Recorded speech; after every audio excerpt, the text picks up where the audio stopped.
ay ci kaw la dañuy dugg par rapport ak actualité li nga xam ne récemment jot dafi jàll gis nañ génération bu bees bi ay coow bëri na ci musique bi te seen i jamono tamit demee fa woon noonu carrément parce que ku nekk am na xam nañ ne kii moo mag da ngay topp ci moom mais gis nañ ne génération fi mu toll nii ñi ngi coowante di saagante di def li xiiroo ngaay ba si jare da toog ti micro di def ay menaces mu nekk affaire boo xam ne diggante Wally Seck ak ki nga xam ne mooy Sidy Diop mu nekk affaire boo xam ne affaire bu doy waar la ñëpp rafetuñ ko musique bi kenn rafetul ko loolu lan nga leen di conseiller en tant que yow mi nga xam ne yaay seen papa. xam nga man affaire bi vraiment du ma sax bëgg di ci wax parce que wax naa ci ay site yu bari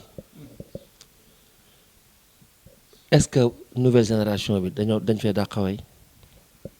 jaral laaj ak noonu gars yi après ñu def ko ci commentaire yi. est-ce que nouvelle génération bi dañoo mel ni ñi leen jiitu melul te même buñ ko meloon sax c'est pas une raison valable pour ñu jël way ak musique bi bëgg ko mel ni la nekk ca làmb ja quoi la nekk ca làmb ja sax warut a am ca làmb ja parce que fola foo buy génne koom-koom ñu koy dundee kon pourquoi lii mais bu ñu waxee man dama ne attention Sidy suñu doom la aussi c'est notre fils te xale bu yaru la aussi xale bu baax la mais attention entourage gis nga entourage mën na lu ne mën na defar mën na yàq te Sidy xale la peut-être amagul expérience bu nekkul ak ñoo xam ne dañ ko daan moytuloo man boo gisee Mandiaye ma bëggoon mu toog sama wet yu mel nii moo tax mais Dieu merci am na benn manager bu ñuy wax Baye Zal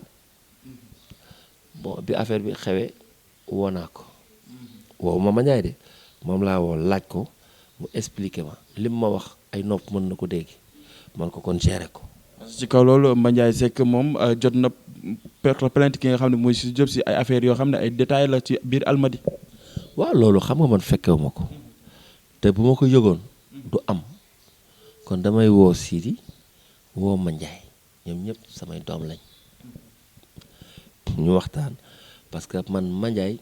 moo ma présenté Sidy Diop sur scène ah si man dama doon tëgg au bled la je mooy boitu maam góor bi Sidy Diop ñëw fa Mandiaye fekk maa ngi way boobu mi ngi ci ginnaaw di kër mu ne ma bàyyi papa bàyyil kii mu yéeg man ko kii mooy kan mun ma kii mooy Sidy Diop man ko lu muy def mun ma day way man ko ah bon man ko yéegal bi ma ko yéegalee booy bi way ma dégg ni effectivement booy bi mën na way mu defaat ko ay yoon di fa ñëw ba mujj gi vraiment ma apprécier ko donc comment ça fait-il ñoom ñëpp ku ci nekk ñoom ñi ngi door a dew déjà coow jigul sax bant xuma la nit ñoom ñi ngi door a commencé ñi ngi nekk seen commencement carrière pourquoi ñu bëgg a def ay coow doo mën a ay bëgg ay bës xanaa am na am bës yu bon baaxul c'est pas bien bi ma fi déggee coow Sidy Diop Wally Seck ñu ne ay Wally Seck moo yónnee ay nit ñu dem soirée Sidy Diop yónnee fa sànni fa bomb xawma gaz xawma gaz ay ree dama jàpp Wally Seck mi ngi fële di def soirée entre 30 000 xawma VIP combien booy Sidy yàlla na ko am moom it wala plus moom mi ngi def entre 5 000 VIP 10 000 Wally fees na ba nit amul fu mu jaar Sidy itam fees na ba amul fu mu jaar waa léegi ban sens la am Wally Seck ban temps la war a am pour jël nit di ko naan demal ma soirée Sidy Diop nga dóor fa bomba gaz. xanaa ku dóor bomba gaz sax war nañ la mën a gis ci salle bi. waaw mais loolu moo ma jaaxal ba pare ay nit tamit ñu waroon toog raisonner parce que xel dañ koy jariñoo nit boo demee ba sa xel mënoo ko exploiter là c'est grave là c'est grave soo demee ba sa xel mi mënoo ko expliquer non doy na waar ça ne tient pas la route quoi nañu waxante dëgg marché da ngay jékki-jékki ñu dóor fa ba mbaa gaz am na ay def ko te ñaaw ci yoo xam ne pour ñu mën a def seen liggéey il faut ñu créer benn embouteillage jaxase parce que normalement kuy dugg ci boîte wala dara dañ la war a féete bombe à gaz kenn waru ko mën a duggee foofu te kenn du la gis kon ñi nekk ci bint bi di visiter nit ñi kon ñoom ban liggéey la ñu def wala boog bombe à gaz dañ ko bàyyi woon ci biir ñëw fekk ko fa yooyu moo warta am ci milieu musique bi quoi. loolu gis nañ ne yàggul dara ñu ngi la fal président benn association bu jëm ci wàllum acteur culturel ASMIT voilà ñu fal la ko loolu lan lay def ci yow. bon surprise la ci man ci benn côté parce que am na plus de 400 artistes ASMIT mooy association sénégalaise des musiciens d'ici et de la diaspora ñu bari macha allah ñu ngi ci am sax ay taasukat am na ngoyaan ñoom Xadi Mbuub ñoom ñëpp ñu ngi ci biir ñoom Ajaratu Kina Laam Mapenda Seck mi ngi ci biir ñoom Zal Seck du Njaay Mbeng ñoom Pape Birahim mi ngi ci booy ñoom kii Biram Dieng ñoom Yves bari na macha allah ñoom Abdouras Maysa Niang vraiment am na ay musiciens aussi xam nga ñoom Ndeye Mbaye jin ma ñu ngi ci ñoom Fatou Lawbe bari na macha allah donc ñoom Ndella Xalaas Adja Fall Mère Ndiaby Ndeye Fatou Ndiaye ñoom mooy ni daal presque ñëpp 400 artistes xam nga dajale leen ñoom Tanor Tita ñi ngi France ñoom El Gueye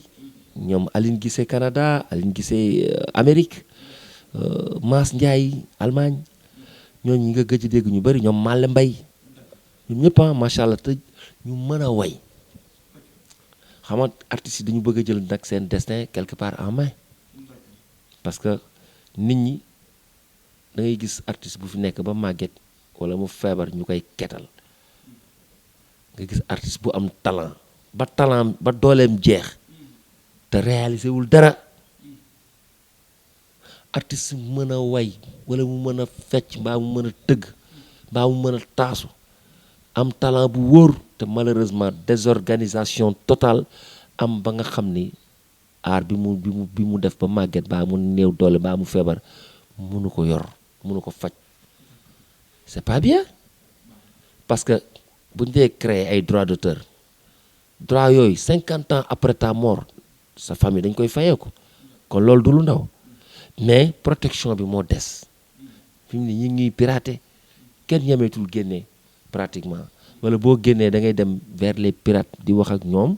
pour au moins nga xool noo ciy génnee wala nga nangoo tëgg à perte pour am promotion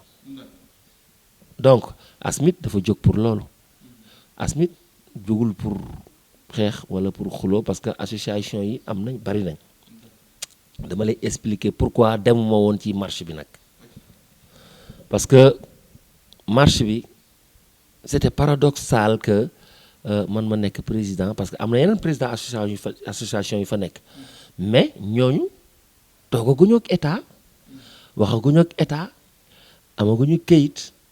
xam nga. am na association yi nekk Sénégal fii di bu am nañ këyit te amaguñu këyit. non kii association bu bees la ci biir Covid 19 bi ci lañ ko sos ñi ngi ko taxawalee en France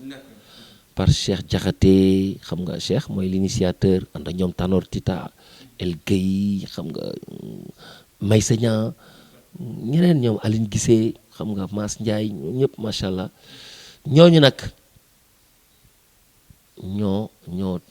ñoo ni Ousmane Seck mooy président biñ ma proposé dama ni non parce que vraiment jiite say moom nawle artiste yombul ñu ne ma yow vraiment yow xëccuwoo laajoo présidence ñun ñoo la tànn ah comme l'honneur ne se refuse pas man leen ok mais nag li koy doxal yéen la du man donc loolu la bon maa ngi leen ciy sant nag gërëm leen parce que nu ma dégg ci gars yi ñu naan bu ñu la falee ëllëg ngay santaate di gërëm da nga war a tiit parce que si yan nañ la loo xam ni xam nga dañuy gis fii parfois même suñu ministre sax kuñ ci fal mbaa yooyu ñuy sibile ko alors alors que yow da nga waroon a xalaat ni dañ la sas boobu dafa war a nekk sa souci premier. kon maa ngi ñaan yàlla di ñaanal sama bopp yàlla na yan bi woyof di sàkku ci yéen ak artistes yi nga xam ne samay nawle lañ ñoo dajaloo fal ma ñoom it nee naa leen seen ñaan day am solo seen soutien parce que koo fi gis ñu fal ko it dañ koo fal rek waaye la koy doxal du moom voilà. ok yaa ngi doon wax ci ñàkk teewaay fi nga xam ne lu mooy le 23 bi. waaw loolu moo tax bon donc comme je suis un nouveau président kenn reconnaître gu ma te wax dëgg yàlla association bi tam am nañ ay projets yoo xam ne war nañoo toog ak gouvernement bi wax seen xalaat joxe seen i gis-gis donc mën nañoo muñ ba këyit yi pare vraiment ba ñu reconnaître ñu ba ñu xam parce que nag loolu mësul am 400 et quelques artistes benn association amu ko. ci kaw loolu damay ñëw dama bëggoon tamit nga lancer benn message boo xam ne da nga koy jëmale ci président de la république ci li nga xam ne mooy wax acteur culturel yi nga xam ne da nga koy adressé directement fii ci Grand Théâtre TV pour que mu mun a jàll. bon déjà li may mun a annoncer président c'est un artiste d'abord parce que dund na artistes yi xam na artistes yi boo xoolee sama grand du Ndiaye Mbeng dafa fighting ak président ba président yéeg le grand Souleymane Faye même chose le grand Ouza peut-être Ouza Diallo le grand Youssou Ndour ak yeneen i artistes yoo xam ni xëy na xamuñu leen te ñi ngi àndoon ak président ba président yéeg kon président ignoré wul culture déjà la preuve en est que ni jàpp na ci njëkk na fi joxe 3 milliards joxewaat fi 2 milliards 500 jël na Youssou Ndour def ko ministre de la culture Ngone Ndour nekk PCA bon macha allah yooyu yëpp toujours génnul culture donc li ki des li ma xalaat rek mooy peut-être que vraiment culture moom war nañu xool bu baax ku xam culture ku dund culture ñu jox ko ministère bi parce que day tax mu xam lan la artistes yi di dund fan la ñu nekkoon fan la ñu nekk tey ak fan la ñu war a dem ëllëg vraiment loolu bokk na ci ak tamit ñu jàppale ñu ba nga xam ne aussi salle yi nga xam ni grand théâtre bu ñuy fay ay 5 millions mais te bokkul ak assurance bi ngay fay maanaam presque di nga fay 6 millions pour mën a jot salle bi waaw léegi ñun artiste bu fekkee da nga bëgg a répéter say répétition fay say musicien fay grand théâtre 5 millions ba pare defaat joxewaat xaw ma caution 900 000 xaw ma presque 1 million mais artistes yi tamit ba pare dafa dëkk foo xam ni dëkkul ak ay nit bu heure bi di waaj a jot ñu wàcce seen rideau te a payé 5 millions am na ñoo xam ne duñu fay dañ leen am na fu ñuy jaar ba ñu fayal leen ko mais même bu dee loolu la sax yow fu ñu la fayalee 5 millions xanaa dañ laa war a bàyyi nga way ba sonn ñibbi nañ waxante dëgg grand théâtre dafa xew nit ñi dafa dem mais attention Sorano ko gënoon a xew moo ko gën a yàgg te Sorano ba léegi bi grand théâtre artiste tamit kenn raw leen parce que grand théâtre dafa ubbi rek ñëpp daw fa. bàyyi Sorano. waaw mais Sorano kenn mënu ko bàyyi parce que Sorano bàyyiwul boppam Sorano histoire la du Sénégal man Sorano man personnellement Sorano daf ma marqué waaye donc bëggoon naa nag président aussi mu xool loolu mu mën a demee noonu parce que ñun bu fekkee grand théâtre c'est pour les artistes mais vraiment grand théâtre waroon na nekk bërëb boo xam ne du tëju tout le temps day am lu fa xew voilà donc loolu bokk na ci ak affaire piraterie ñu jàppale ñu ci ñu xool ak aussi encore une fois ministère bi daal yaakaar naa ni ñi ko war a yor tamit dëggantaan je dis pas que ni ki ko yor nii waru ko yor parce que xaw ma ko wax dëgg yàlla barki rasulilaay mënuma laa wax ni kii mooy ministre de la culture yàlla xam na ko donc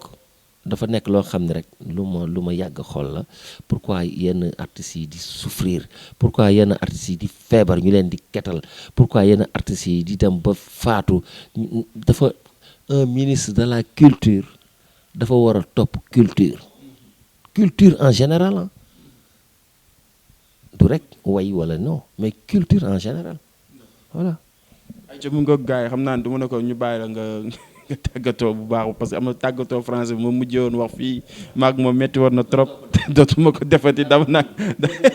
dernier mot dootuma ko waxati mais dama naan koy grand ñu bàyyi la nga tàggatoo. ci émission bi maa ngi tàggatoo ak internautes yi di tàggatoo ak yow tàggatoo boo xam ni di joxante dox daje. di tàggatoo ak maam Jaara sama doom di tàggatoo ak ñi nga xam ni ñëpp ñi ngi béggee daal xam nga yow da nga garaaw da ngay def ay affaires yoo xam da ngay génn foo xam ni gis naa fi ay takkal sa dàll ak yooyu léegi yaa ngi ci Grand Théâtre TV da nga may inspiré quoi macha allah donc maa ngi tàggatoo di leen xamal ni nag live yaa ngi noonu gars yi yéen a ko doon laaj génn na 8 morceaux yu tàng jër ci kàttanu yàlla parce que pour le moment 8 yi la ñuy génnee bon d'ici peu de temps ñu doon leen jox yeneen yi parce que am na yoo xam ni ngëyeen mosu koo dégg jaween mosu koo teg loxo yoo xam ne yu bees tax yoo xam ne mi ngi ci yoon bi parce que bi échauffement bi la quoi incha allah ñu bëgg nag sénégalais yi enjoy ko te yow it ci côté promotion bi loolu moom mooy géej ndox mi bari na daa saf xorom acca waa kon di tàgguwaat ñëpp di tàggu suñu kilifa yi nga xam ne ñoom lañ tàggu woon rek pour bañ a guddal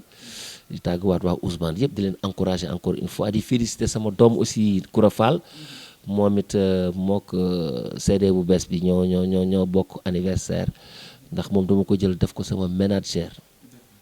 muy sama doom mais di sama manager ndeysaan macha allah ñu takk ko nag seet bi dafa génn ñu takk ko ma di ko ñaanal yàlla na ko yàlla defal sëy bu barkeel ci sëyam bi barke yonent bi sallallahu alayhi wasallam te mu jigéenteeg jëkkëram nag bu baax voilà.